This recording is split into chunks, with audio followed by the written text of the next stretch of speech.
ဂျွန်ဂျုံကိုဘာကြောင့် Go Fighter ဖြစ်စေခဲ့တယ်လဲဆိုတဲ့အဓိကအချက်ကိုဖွင့်ချပြလိုက်တဲ့ဂျိုရိုကန်ပြည်သူများဝဲမင်္ဂလာများ Red TV ထောက်ကနေပြန်လည်ကြိုလိုက်ပါရင် UFC လောကရဲ့ကနဝင်သုံးသက်ရင်မူဂျိုရိုကန်က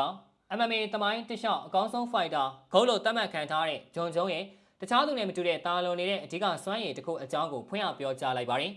ဂျိုရိုကန်ဟာသူ့ရဲ့နာမည်ကြီးဂျိုရိုကန် Experience Podcast မှာဂျွန်ဂျုံရဲ့တပည့်ဖြစ်သူ Olympic ရွှေတံဆိပ်ရှင်Gavin Stevenson နဲ့ဆွေးနွေးရင်းဂျွန်ဂျုံရဲ့ထူးခြားချက်ကိုခုလိုထောက်ပြခဲ့ပါတယ်။ဂျွန်ဂျုံမှာနေစနစ်ပိုင်းခွန်အားပိုင်းနဲ့စိတ်သက်ပိုင်းအားလုံးပြည့်စုံနေပေမဲ့သူ့ကိုတခြားသူတွေထက်အများနဲ့ခြေတလန်းသာစေတာကတော့ Fight IQ တိုက်ပွဲတွေအခြေအနေကိုလျင်မြန်စွာဆုံးဖြတ်နိုင်စွမ်းပဲဖြစ်ပါတယ်။မင်းရဲ့ကားကဘလောက်ပဲမြင်မြန်ကောင်းမောင်းတဲ့သူကမတော်ရင်ဘာမှလုပ်လို့မရဘူး။အားလုံးကိုပေါင်းဆက်ပြီးအကောင်းဆုံးဖြစ်အောင်လှုပ်ဆောင်ပေးတာကတော့အနောက်ကွယ်ကအသိဉာဏ်ပဲလို့ရိုဂန်ကရှင်းပြခဲ့ပါတယ်။ဂျွန်ဂျုံဟာပြန်မဲ့ရဲ့အားနည်းချက်ကိုပွဲအတွင်းမှာရှာဖွေပြီးနေပြာပြောင်းလဲတိုက်ခိုက်နိုင်စွမ်းမှာအနိုင်မဲ့ဖြစ်ပါတယ်။ဂျွန်ဂျုံဟာ2026ခုနှစ်အတွင်းမှာ UFC ပြန်လာဖို့ပြင်ဆင်နေပြီးသူ့ရဲ့နောက်ဆုံးနှုတ်ဆက်ပွဲအဖြစ်ဂျွန်လ14ရက်နေ့မှာကျင်းပမယ့် UFC White Out ပွဲစဉ်မှာပါဝင်နေပါတယ်။ဒါပေမဲ့ UFC ဥက္ကဋ္ဌဒန်နာဝိုက်ကတော့ဂျွန်ဂျုံဟာစိတ်မချရတဲ့သူ unreliable ဖြစ်တယ်လို့ဆိုကဒီပွဲမှာအဓိကတွဲဆိုင်ဖြင့်ထည့်သွင်းဖို့ညှင်းဆိုထားပါတယ်။ဂျိုရိုကန်ကတော့ဒန်နာဝိုက်ကိုစိတ်ပြောင်းဖို့တိုက်တွန်းနေပြီးသူမြင်ကျင်တဲ့ drink cut ထဲမှာဂျွန်ဂျုံ vs